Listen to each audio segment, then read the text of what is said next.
Praise the lord. హల్లెలూయా.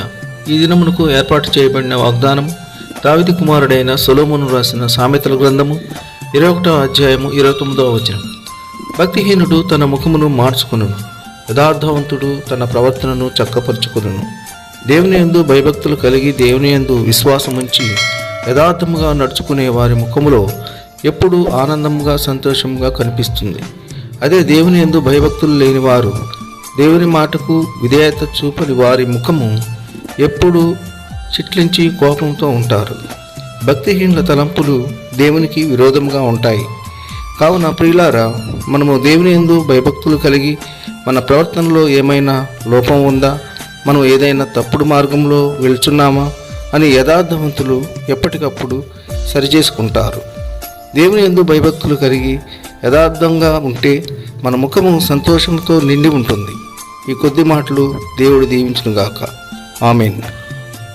ప్రార్థన. కృపాశక్తి సంపూర్ణుడా, ఈ ఘనమైన నామమును బట్టి వేలాది వందనాలు స్తుతులు చెల్లించున్నాం తండ్రి. ఈ ఉదయకాలము లేచి నీ మాటలు వినుటకు ఇచ్చిన ఆధిక్యతను బట్టి కోట్ల స్తుతులు చెల్లించున్నాం తండ్రి. గడిచిన దినమంతా మీ యొక్క కృపచేత మమ్మల్ని కాపాడినందుకు మీకు వేలాది వందనాలు స్తుతులు చెల్లించున్నాం తండ్రి. దేవుడు లేడని బుద్ధిహీనులు తమ హృదయములో అనుకుందురు అని వాక్యం చేత తెలియజేసి ఉన్నారు తండ్రి.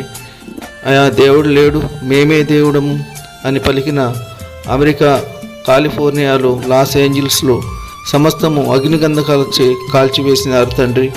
మీకు విరోధంగా ఏ ఆయుధము వర్ధిల్లదు అని చెప్పి సెలవిచ్చినారు తండ్రి. అయ్యా, మిమ్మల్ని తక్కువ చేసి మాట్లాడినందుకు మీ యొక్క ఉగ్రత చూపించినారు తండ్రి. అయ్యా, మీ అందు భయభక్తులు కలిగి వారి ముఖము ఎప్పుడు సంతోషముగా ఉంటుంది అని సెలవిచ్చినారు తండ్రి. భక్తిహీనుడు ముఖము ఎప్పుడు కోపంతో ఉంటుంది అని వాక్యం ద్వారా సెలవిచ్చినారు తండ్రి.